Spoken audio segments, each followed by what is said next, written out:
तो इस वीडियो में हम पीसीएस जे का आपको जो एग्ज़ाम होने वाला है, संभवतः फरवरी मार्च में आपका होगा प्रीलिम्स, और अप्रैल मई में संभवतः मेंस होगा। तो बहुत ज़्यादा समय आपको नहीं मिलेगा, तो अभी से सही रणनीति बनाकर चलेंगे, स्ट्रेटजी सही बना के चलेंगे, तो ही आप परीक्षा को सही ढंग से समझ पाएंगे, उसके पैटर्न को समझ पाएंगे और तैयारी आपकी सही दिशा में हो सकेगी। नहीं तो पढ़ा लिखा सब व्यर्थ हो जाएगा। तो प्रीलिम्स और मुख्य परीक्षा अलग अलग बांट के मत चलिएगा, क्योंकि मुख्य परीक्षा के लिए ज़्यादा समय मिलेगा नहीं। तो साथ ही साथ आपको दोनों को समय देना होगा। तो हम भी उसी तरीके से अपनी तैयारी शुरू करेंगे, अर्थात अपने चैनल पे, इस चैनल पे, कि प्रीलिम्स और मेंस दोनों के स्लॉट एक साथ साथ लेकर चलेंगे। तो मेंस का ये सुबह रखेंगे, प्रीलिम्स का शाम को रखेंगे, ठीक है। और complete study GS plus law, ये दोनों की क्लासेस आपको मिलेंगी। जीएस के लिए कुछ स्पेशल आप लोगों के लिए हम कर रहे हैं, उसकी चर्चा हम एक बार प्रश्नों को डिस्कस करने के बाद कर देंगे। लॉ के लिए भी आप लोग कहेंगे तो लॉ के लिए भी स्पेशल हम लोग चला देंगे, लेकिन ज़रूरत नहीं पड़े, क्योंकि लॉ का अभी तक चूँकि इस चैनल पे वीडियो बहुत आया नहीं है, तो लॉ का हम तैयारी आप लोगों को इस चैनल पे फ्री ही करवाना चाहते हैं। जीएस के लिए हम आपसे जीएस के लिए हम आपसे कुछ शुल्क जरूर लेंगे, सामान्य अध्ययन और जो माइनर एक्ट जुड़े हैं इनके कंप्लीट स्टडी मटेरियल के लिए, वीडियोस के लिए। तो इस वीडियो में थोड़ा चर्चा करेंगे कि क्या पैटर्न रहता है, क्योंकि ये जो परीक्षा हुई थी 2018 में हुई थी। 2018 में जो पेपर तैयार करने वाला जो मेंबर का जो ग्रुप था, ठीक है, वो जो पैनल था वो अब नहीं है, उसी समय हटा दिया गया था। जो नया ग्रुप आया था उसको भी 80 लोगों को हटाया गया, तो उनको भी हटाया गया। अभी एपीए का जो पेपर हुआ था, लेटेस्ट एपीओ का जो पेपर हुआ था, या फिर कोई भी नर्स का, या फिर इधर उधर के जो एग्ज़ाम्स होते हैं उनको देखिए पीसीएस के, तो स्तर अब पहले से बहुत ज़्यादा चेंज हो गया है ना। तो पीसीएस की का जो जीएस है और पीसीएस जे का जो जीएस है, उसमें आप अंतर मत समझिएगा, आपको तैयारी पीसीएस स्तर की भी करनी पड़ेगी। कंपटीशन भी तब से बहुत ज़्यादा हाई हो गया है, लगातार परीक्षाएं लोगों ने दी हैं, ठीक है। तो लॉ वाला जो पेपर है आपका, उसमें तो अब वो वाली स्थिति नहीं रहेगी कि 100 के नीचे लोग कर रहे हैं, बहुत हाई उसमें भी कट ऑफ जा सकती है, क्योंकि एक प्रश्न 2 अंकों का है लॉ वाला। आपको एक बार फिर से मैं याद दिला दूं जिनको पता नहीं है, कि जीएस का जो पेपर है वो 150 अंकों का होगा।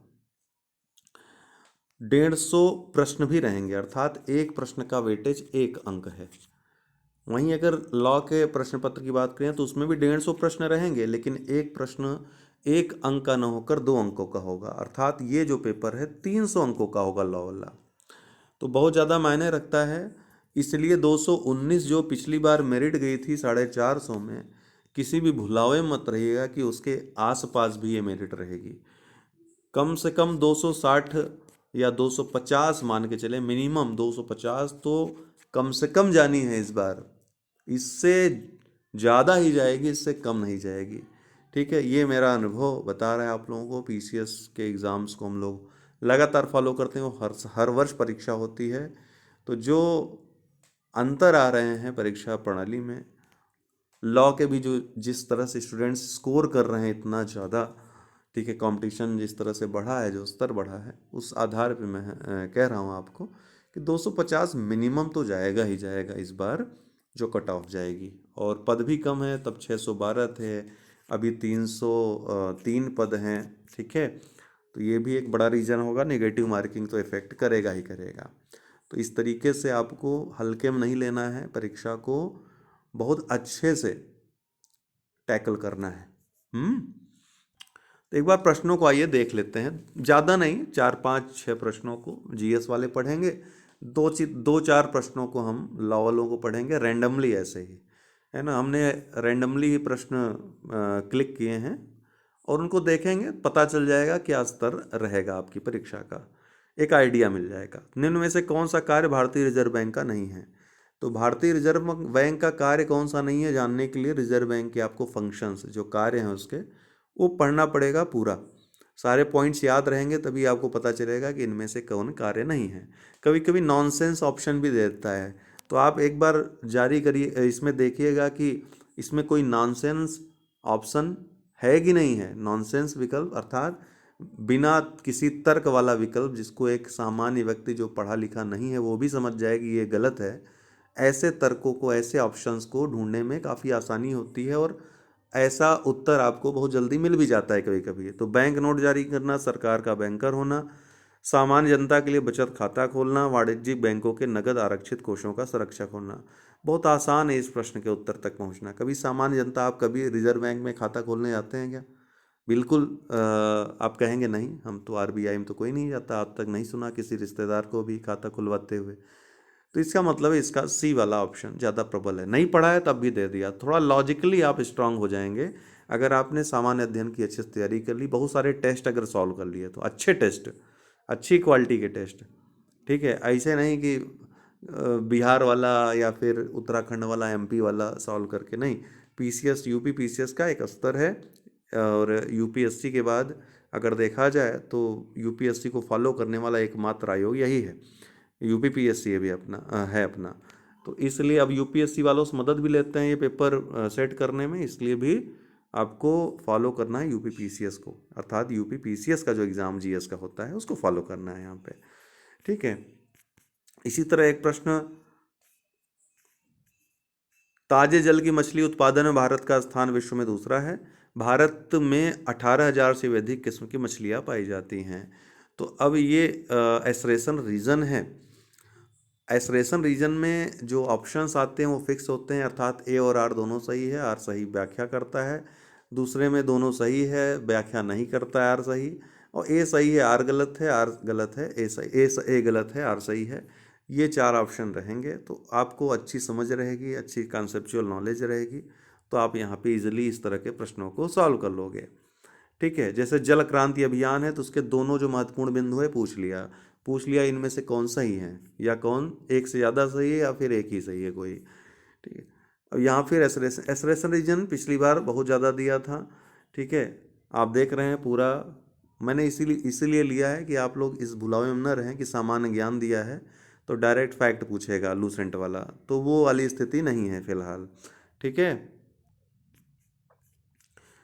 रिपीटेड क्वेश्चन भी दिख रहे हैं जो पीसीएस वगैरह में पूछे जाते हैं, तो रिपीटेड क्वेश्चन कहाँ मिलेंगे? वो पीसीएस आदि के जो सॉल्व हैं उसको आप देख लेंगे तो। और मैंने सॉल्व करवाए हैं 10 साल के, उनके वीडियोस उपलब्ध हैं, आप लोगों को मैं ग्रुप में उपलब्ध करा दे रहा हूँ, उसको देख लीजिएगा। उसका मैं आप लोगों को प्लेलिस्ट पूरी दे दे रहा हूँ। ठीक है, उसको विथ एक्सप्लेनेशन सॉल्व करवाया, वही देख लेंगे तो आधा काम तो उसी से हो जाएगा आपका। तो प्रश्नों को एक बार देख लीजिए आप लोग, ऊपर से ही देखिए, बहुत ज़्यादा नहीं, मैं एक आइडिया के लिए कह रहा हूँ किस तरह से आपको पढ़ना है। इससे भेड़ाघाट स्थित 64 योगिनी मंदिर में योगिनियों की कितनी मूर्तियाँ सुरक्षित हैं? अब आपने पढ़ा है, अगर भेड़ा, ये केवल पढ़ा है कि 64 योगिनी मंदिर कहाँ है, तो कहाँ कहाँ है ये आपने देख लिया, और ये नहीं पढ़ा है उसके स्ट्रक्चर के बारे में नहीं पढ़ा है, उसके विशेषताओं के बारे में नहीं पढ़ा है, तो आप इस तरह के प्रश्नों को नहीं सॉल्व कर पाएंगे। कालिदास की कृति कौन सी नहीं है? तो आपने अगर सही से नहीं पढ़ा है, बहुत सारे लोगों की कृतियाँ जो मुख्य मुख्य हैं उसको अगर आपको याद है, जैसे भारवी ने किरातार्जुनीयम लिखा है, तो दो वाला तो ऐसे ही कैंसिल हो गया। तो जब दो वाला कैंसिल हो गया तो यहाँ पे बी सी डी ऑप्शन में दो दो हैं, तो दो वाले तो सारे कैंसिल हो जाएंगे, बाकी आपको विचार करने की जरूरत थी नहीं सब में।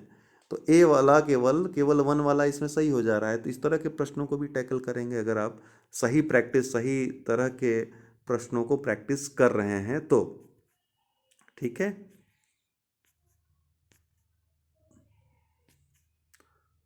मैं देख रहा हूँ कि प्रश्नों का लेवल जो है वो मिक्स था, अच्छा प्रश्न पत्र था। अगर हम पीसीएस जे के लिहाज से देखें और यूपी पीसीएस का भी उठाकर देखें, 2018 वाला पेपर तो बहुत आसान है, इसकी तुलना में ज़्यादा आसान हमको लग रहा है वो पीसीएस 2018 वाला है। ये बल्कि थोड़ा सा लेवल था इसका, ठीक था, है ना। तमाम युद्ध हैं किस गवर्नर के शासनकाल में हुए, ठीक है। सती प्रथा किस नियम द्वारा समाप्त हुई थी, ये तो चलिए इसके पहले ही पूछा जा चुका है। एलईडी किस प्रणाली पर आधारित है? जैसे नैनो पदार्थ के लिए मैंने आपको बताया था, कुछ नॉनसेंस ऑप्शन भी होते हैं इसमें। एक नॉनसेंस ऑप्शन प्रश्न पढ़ते ही मुझे दिख गया, कौन सा? कि नैनो फाइबर के कपड़े गंदे नहीं होते हैं। कोई भी कपड़ा गंदा क्यों नहीं होगा मिट्टी डालोगे तो? ये तो एकदम नॉनसेंस, नॉनसेंस कहें तो प्रश्न विकल्प है। तो इस तरह के विकल्पों को ढूंढिए जो मूर्खतापूर्ण थोड़े से दिखते हैं। बाकी सब पर विचार करने की जरूरत ही नहीं पड़ेगी। ठीक है, हो सकता है कि आप लोगों ने अच्छे से पढ़ा हो, तब तो कोई दिक्कत नहीं, तब तो 3 ऑप्शन A C D आपको आराम से पता चल जाएगा है।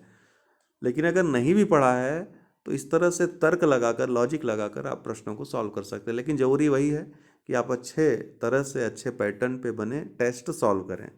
ठीक है, तो आपको ये बताने का मकसद ये है कि आपको कहाँ से पढ़ना है। वन लाइनर टाइप के जो चैनल हैं वहाँ पर आपको अपना समय नहीं व्यर्थ करना है। ठीक है, आपको थोड़ा गहराई से कॉन्सेप्चुअल पढ़ाई करनी पड़ेगी। अब लॉ वाले देख लीजिए, पूर्ण निर्णय के सिद्धांत का क्या अर्थ है, ये पूछा है कि जो CPC में आपने पूर्ण निर्णय का सिद्धांत, हालांकि ये ज्यूरिस्प्रूडेंस से पूछा है सीधे कि क्या उसका, ड्यूगिट ने अपना सिद्धांत श्रम के विभाजन एवं सामाजिक संश्लेषण पर आधारित किया है। ये सिद्धांत क्या कहा जाता है? ज्यूरिस्प्रूडेंस से जो सवाल आते हैं विधिशास्त्र से, वो निश्चित होते हैं और रिपीटेड बहुत ज़्यादा होते हैं। तो बहुत आसान प्रकृति के हैं, 10 साल का सॉल्व कर लीजिए, मैं सॉल्व करवाऊंगा आपको और उसकी पूरी लिस्ट दे दूंगा, वहाँ से बाहर नहीं आएगा कोई। ठीक है, 30 पूछेगा तो 25 आराम से कर लेंगे आप। विधि मनोभावों से मुक्त तर्क है, किसका कथन है? ठीक है, तमाम वाद पूछा है, संवैधानिक वाद जो हैं। पाकला नारायण बनाम इम्पर में तो काली कथन वाला पूछा है यहाँ पे। उच्चतम न्यायालय विधि के शासन का संरक्षक है, कब उच्चतम न्यायालय ने टिप्पणी की? तो आधुनिक वाद भी पूछा है, पुराने वाद भी पूछा है, और ये भी पूछा है कि व्यक्तिगत स्वतंत्रता संबंधित जो, या जीवन की जो स्वतंत्रता है उससे संबंधित जो वाद हुए उनका क्रम क्या है, पहले कौन आया बाद में कौन आया। जैसे गोपालन आया, फिर मेनका आई, फिर जबलपुर आया, तो ये क्रम आपको याद रहना चाहिए। ठीक है, सामूहिक उत्तरदायित्व का सिद्धांत शामिल किया गया है किसमें? किसमें सामूहिक उत्तरदायित्व का सिद्धांत शामिल किया गया है, ये आपको बताना है कि अनुच्छेद 75 में, अनुच्छेद 74 में, 73 में या 76 में। तो सामूहिक उत्तरदायित्व का सिद्धांत क्या है संसद में, कि जो कार्यपालिका होगी वो सामूहिक रूप से लोकसभा के प्रति उत्तरदायी होगी। ये किस में कहा गया है, आराम से आपको पता चल जाएगा। हाँ भैया, अनुच्छेद ये 75 में है कि 74 में है? 76 में तो हो ही नहीं सकता है। ठीक है, 74 75 में थोड़ा सा कन्फ्यूजन होगी, दूर कर लेंगे। कैसे दूर कर लेंगे? कॉन्सेप्ट देख करके, धारा देख करके, बेयर एक्ट देख के, सॉरी आर्टिकल 75 का अगर 3 पढ़ेंगे, तीसरा जो उपखंड है उसको जब पढ़ेंगे आप, तो वहाँ पे सामूहिक उत्तरदायित्व का सिद्धांत आपको मिल जाएगा। तो थोड़ा बेयर एक्ट को यहाँ पर पढ़ना रहता है गहराई से। कभी कभी पूछ देता है कि अब यहाँ पे ये दे देता अनुच्छेद 75(1), 75(2), 75(3), तब फंस जाते हैं आप। तो यहाँ थोड़ा सा उस तरीके से, ट्रिकी तरीके से आपको पढ़ना पड़ेगा। ठीक है, ऑलरेडी हमारे वीडियोज़ हैं इस पर, वो आपको रिकॉर्डेड मिल जाएंगे। ठीक है, जो हमारा क्रैश कोर्स वाला ग्रुप है जिसके बारे में हम आपको अभी बताएंगे। बाकी CRPC से डायरेक्ट देख रहे हैं, सेक्शन से प्रश्न है। ठीक है, सेक्शन से ही प्रश्न है सारे। तो मिले जुले करार वगैरह से बहुत आसान प्रश्न आते हैं। तो मेनली देखिए यहाँ पे जूरिस्प्रूडेंस है और जो वाद हैं महत्वपूर्ण, वहीं पर आपको थोड़ा सा लगेगा, मेहनत करना पड़ेगा, वहाँ पे रट्टा मार करना पड़ेगा, थोड़ा सा मेहनत ज़्यादा करनी पड़ेगी वहाँ पे अन्य पक्षों की तुलना में। ठीक, लेकिन मेहनत सभी में करनी है, बराबर आपको देना है। सभी का अपना अपना वेटेज है, सभी का अपना अपना महत्व है। अब कट ऑफ कितनी जा सकती है अगर अभी से हम पिछले बार की तुलना करें, तो 219 मैंने आपको बताया पिछली बार गई थी। अलग परिस्थिति थी, अलग माहौल था, कंपटीशन इतना ज़्यादा नहीं था। इस बार जो है ये मान के चलिए 250 से 260 के बीच ये मेरिट कट ऑफ रहनी चाहिए। इससे ज़्यादा ही रहेगी, इससे कम नहीं रहेगी, ये आप मान के चलिएगा। तो उसी अनुसार आपको मेहनत करनी है। ठीक है, ये टारगेट आपको सेट करना है कि आप GS में कम से कम 70 करिए, नेगेटिव मार्किंग हटा करके कम से कम 70 150 में। मैं बहुत ज़्यादा नहीं कह रहा हूँ आपसे, जबकि माइनर एक्ट ऐड हो गए हैं तब। और जो दूसरा पेपर है आपका लॉ वाला, 110 करिए, तो 110 दूना 220 ये हो जाएगा, और 70 ये हो जाएगा, और 290 आप पहुँच जाओगे। ठीक है, तो 290 आपका ये टारगेट होना ही होना चाहिए। ठीक है, मैं ये गारंटी दे सकता हूँ आपको कि अगर आप हमारे जीएस के क्रैश कोर्स को लगातार फॉलो करते हो, जो हम आपको प्रोवाइड करवा रहे हैं, अभी दिखा भी देते हैं, तो आपको 150 में जो जीएस वाला पेपर है 100+ आराम से मिल जाएंगे। 100+ आपको, जैसा मैं आपको बताऊंगा उस तरीके से मेहनत करेंगे तो। और जो हमारा कोर्स है, हमने आपको उसमें ये भी बता रखा है कि किस दिन आपको क्या पढ़ना है, कैसे कैसे आपको पढ़ना है, पूरा टाइम टेबल हमने महीने भर का दे रखा है। अर्थात 30 दिन में आप उस पूरे जीएस के कोर्स को समाप्त कर सकते हैं विथ रिवीजन। और उसके बाद जितनी बार रिवीजन कर लीजिए। डेली हमारे मेरा परीक्षा खबरी का वीडियो आता है करंट अफेयर्स का, जय हो स्टडी चैनल पे, और मैं इस टेलीग्राम ग्रुप पे भी देता हूँ डेली। तो टेलीग्राम ग्रुप जो नीचे डिस्क्रिप्शन बॉक्स में दिया है, वो पढ़ते रहिए, उसको देखते रहिए, उसको ज्वाइन कर लीजिए आप लोग। नीचे डिस्क्रिप्शन बॉक्स में टेलीग्राम ग्रुप का लिंक दिया हुआ है, जय हो लॉ स्टडी, ये ग्रुप का नाम है टेलीग्राम ग्रुप का। इसको आप लोग ज़रूर ज्वाइन कर लीजिए ताकि वीडियोस पीडीएफ आपको पर मंथ के जो पीसीएस ओरिएंटेड हैं पूरी तरीके से वो आपको मिलते रहें। लास्ट में जब आपका एग्ज़ाम होगा, मान लीजिए फरवरी लास्ट या मार्च में अगर एग्ज़ाम होता है, तो उसके 1 महीने पहले ही मैं आपको रामायण वीडियो करंट अफेयर्स का प्रोवाइड करवा दूंगा। उसी को बार बार पढ़ लीजिएगा। 1 से 1.5 घंटे का वीडियो वो रहेगा, और जितनी बार रिवाइज करेंगे वहाँ से सारे प्रश्न, पीसीएस वाले उसी को फॉलो करते हैं, आप लोग भी फॉलो करिए, ठीक है। वो एकदम परखा हुआ है, अथेंटिक है, तो उसको आप लोग ज़रूर देखिए, वो हम आपको प्रोवाइड करवाएंगे अपने यहाँ। और जे पे जो भी हमारी क्लासेस आएंगी कल से, सुबह और शाम दोनों, अर्थात मेंस और प्रीलिम्स, आप डेली उसको देखना ना भूलिए, वो आपका तैयार करता जाएगा। अगर कोई भ्रम है या दुविधा है या फिर कोई गलत कॉन्सेप्ट आपके मन में आ गया है, कभी क्या होता है आप पढ़ते जाते हो, कोई गलत कॉन्सेप्ट घर कर जाता है, तो वो कॉन्सेप्ट भी दूर होंगे। अगर कोई डाउट है तो उस पर बहस भी कर सकते हैं। जो लोग क्रैश कोर्स में रहेंगे उनको एक अलग ग्रुप बनाएंगे डिस्कशन का, जिसमें डिस्कशन से काफ़ी चीज़ें क्लियर होंगी, लेकिन बहुत ज़्यादा डिस्कशन नहीं हो क्योंकि समय बहुत ज़्यादा नहीं है, तो ज़्यादा से ज़्यादा तैयारी पे, पढ़ाई पे ही फोकस होगा। बेयर एक्ट तो आप ले ही लीजिए सभी की, मैं आपको कहूँगा बुक्स जो लोग पूछ रहे हैं उनको बता दूं, बेयर एक्ट्स आप लोग ज़रूर ले लें। बाकी नोट्स की चिंता नहीं, नोट्स हम आप लोगों को प्रोवाइड करवा देंगे प्रत्येक चीज़ की, लेकिन बुक्स आप लोग ले लीजिए। इसके अलावा क्या लेना है, प्रीवियस ईयर के सॉल्व ले लीजिए, सीएलए की सॉल्व आती है वो आप ले लीजिए। तो सीएलए का ही बेयर एक्ट और सीएलए का ही सॉल्व आप लोग ले लीजिए प्रीवियस ईयर का। उसके अलावा कुछ लेने की ज़रूरत नहीं, हम आपको नोट्स प्रोवाइड करवा देंगे, ठीक है। तो जो लोग लॉ के ग्रुप में भी शामिल होना चाहेंगे वो हो सकते हैं, लेकिन जीएस वाले में तो मैं आपको बताऊंगा, जो फॉलो करते हैं हमें पीसीएस वाले भी, वो ज़रूर ये जीएस का ग्रुप ज्वाइन कर लें। उसमें आपको मिलेगा क्या, उसमें इस तरीके से आपको प्रत्येक, जैसे इंडियन इकोनॉमी है, भारतीय राज व्यवस्था है, ठीक है, प्रत्येक का एक वीडियो, प्रत्येक का एक वीडियो मिलेगा, कंप्लीट वीडियो, उसमें सब कुछ रहेगा, ठीक है। और हर वीडियो का एक पीडीएफ, ठीक है, वीडियो रहेगा, उसका एक पीडीएफ रहेगा, लिस्टिंग, प्रत्येक सेगमेंट की लिस्टिंग होगी, और उस लिस्टिंग पर एक वीडियो होगी, एक पीडीएफ होगा, कोड होंगे, जो सबसे ज़्यादा इम्पोर्टेंट प्रश्न है उस तरीके से उसकी लिस्टिंग दी जाएगी, ठीक है, उसकी पीडीएफ भी दी जाएगी, आप रट सकें ज़्यादा से ज़्यादा प्रश्नों को। ये मैं पीसीएस का दिखा रहा हूँ आपको।